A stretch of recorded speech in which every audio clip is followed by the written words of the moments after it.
네, 오늘의 민수기 10장 말씀을 통해 우리를 향한 하나님의 뜻을 함께 살펴보며 기도의 제목을 찾고자 합니다. 본문 2절 말씀 보시면 은나팔 둘을 만들되 두들겨 만들어서 그것으로 회중을 소집하며 진영을 출발하게 할 것이라 고 말씀합니다. 나팔을 만드는 목적이 무엇입니까? 회중을 소집하며 또 진영을 출발하게 하기 위함입니다. 출애굽 이후 지금까지 이스라엘 백성을 인도해 온 것은 바로 구름이었습니다.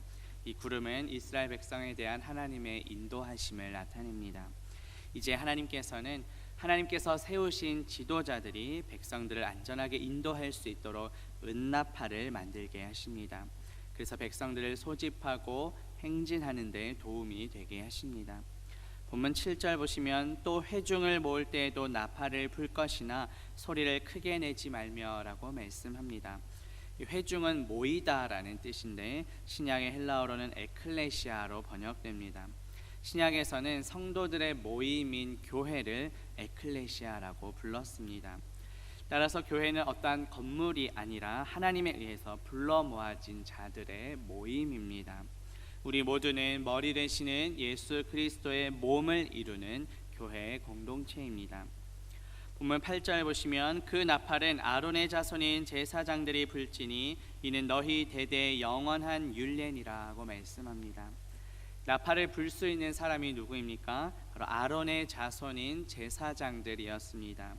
하나님께서 세우신 지도자의 가장 중요한 사명은 하나님의 백성들을 올바로 인도하는 것입니다.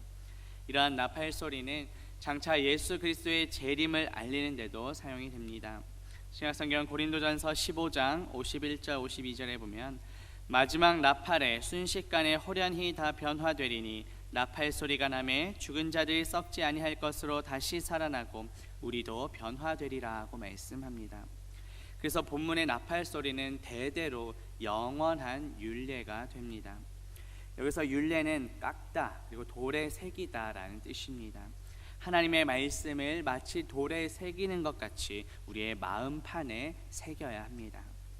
본문 9절 보시면 또 너희 땅에서 너희가 자기를 압박하는 대적을 치러 나갈 때에는 나팔을 크게 불지니 그리하면 너희 하나님 여호와가 너희를 기억하고 너희를 너희의 대적에게서 구원하시리라고 말씀합니다. 앞으로 가나안 땅에서 있을 싸움에 대해 말씀합니다. 모든 전쟁은 여호와께 속한 것입니다. 사무엘상 17장 47절에 보면 또 여호와의 구원하심이 칼과 창에 있지 아니함을 이 무리에게 알게 하리라. 전쟁은 여호와께 속한 것인즉 그가 너희를 우리 손에 넘기시리라고 말씀합니다. 우리는 이 땅에서 살아가는 동안 여러 싸움들을 겪게 됩니다. 그러나 우리는 낙심할 필요가 없습니다. 예수 그리스도께서 우리와 늘 함께 하시며 이길 힘을 주시기 때문입니다. 예수 그리스도께서는 사망 권세 이기시고 이미 부활 승리하셨습니다. 신약성경 요한복음 16장 33절에 보면 이것을 너희에게 이르는 것은 너희로 내 안에서 평안을 누리게 하려 함이라. 세상에서는 너희가 환난을 당하나 담대하라 내가 세상을 이기었노라고 말씀합니다. 예수 그리스도께서는 우리의 원수 대적 사탄 마귀를 짓밟으시고 이미 승리하셨습니다. 본문에서 나팔을 불면 여호와가 기억하시겠다고 말씀합니다. 구원의 주이신 하나님 앞에서 기억된다는 것은 완전한 구원을 의미합니다. 그리고 이 구원이 수동태로 되어 있습니다. 우리 스스로 우리를 구원하는 것이 아니라 하나님의 선물로 주어지는 것임을 의미합니다. 신약성경 에베소서 2장 8절과 9절에 보면 너희는 그 은혜에 의하여 믿음으로 말미암아 구원을 받았으니 이것은 너희에게서 난 것이 아니요 하나님의 선물이라. 행위에서 난 것이 아니니 이는 누구든지 자랑하지 못하게 함이라고 말씀합니다. 은혜는 받을 자격이 없는 자에게 값없이 베푸시는 하나님의 선물입니다. 우리는 구원받을 자격이 전혀 없지만 오직 예수 그리스도의 은혜로 값없이 구원받았습니다.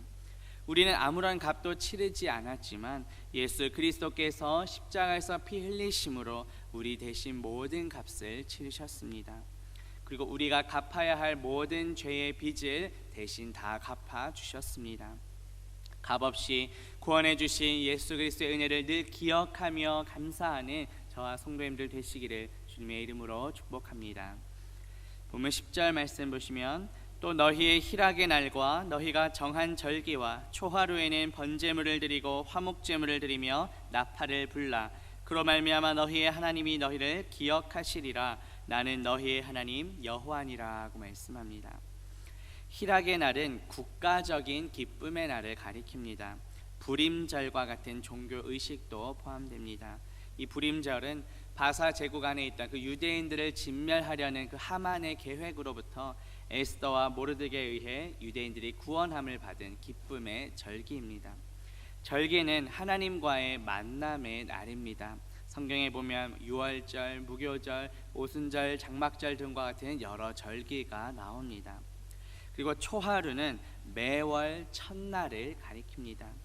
특별히 이스라엘 민간력으로 첫 번째 달에 해당하는 이 7월의 첫날은 매우 중요하게 여겨졌습니다.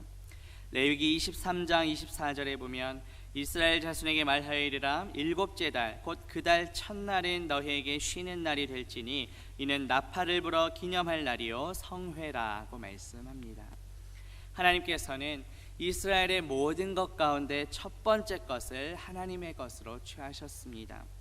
따라서 매월 초하루 첫날을 하나님께 바친다는 것은 나머지 모든 날들의 주인도 하나님이심을 고백하는 것입니다.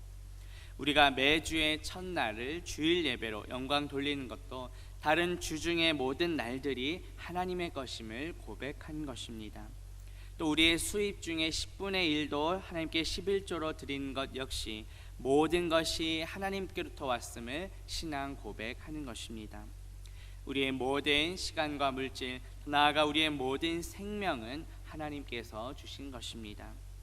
본문에 보면 번제물과 화목제물이 나옵니다. 번제물을 드리고 나팔을 분다는 것은 하나님께 대한 완전한 헌신을 의미합니다. 또 화목제물을 드리고 나팔을 분다는 것은 하나님과의 화목을 누리는 기쁨을 나타냅니다. 특별히 화목제물의 특징은 제사장과 또 제사를 참석한 백성들이 제물을 함께 나누는 친교의 성격이 있습니다. 평화를 뜻하는 샬롬에서 유래되었습니다. 그렇다면 우리의 진정한 샬롬, 평화는 무엇입니까? 우리는 본래 하나님과 원수된 자였으나 예수 그리스도께서 친히 화목제물이 되셔서 하나님과 우리 사이를 화목하게 해주셨습니다. 신약성경 로마서 5장 10절에 보면 곧 우리가 원수 되었을 때에 그의 아들의 죽으심으로 말미암아 하나님과 화목하게 되었은즉 화목하게 된 자로서는 더욱 그의 살아나심으로 말미암아 구원을 받을 것이니라고 말씀합니다. 예수 그리스도의 십자가 은혜로 우리는 하나님과 다시 화목하게 되었습니다. 그렇다면 이제 우리의 사명은 무엇입니까? 값없이 구원의 은혜를 받았으니 이제 믿지 않은 가족들과 이웃들이 하나님과 다시 화목하게 될 수 있도록 복음을 전해야 합니다.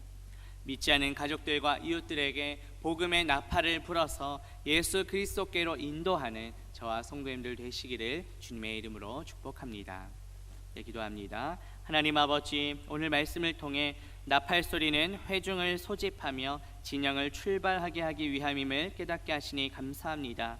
우리를 예수 그리스도의 몸된 교회 공동체로 불러주시니 감사합니다. 날마다 예수 그리스도께로 우리를 인도해 가심도 감사합니다. 아무런 자격 없는 우리에게 값없이 구원의 은혜를 베풀어 주시니 감사합니다. 모든 것이 주님께로부터 왔음을 고백하는 우리의 신앙생활이 되게 하옵소서. 화목제물 대신 예수 그리스도를 통하여 하나님과 원수였던 우리를 다시 화목하게 하시니 감사합니다.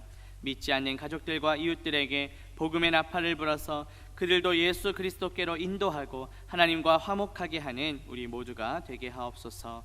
예수 그리스도의 이름으로 기도합니다. 아멘.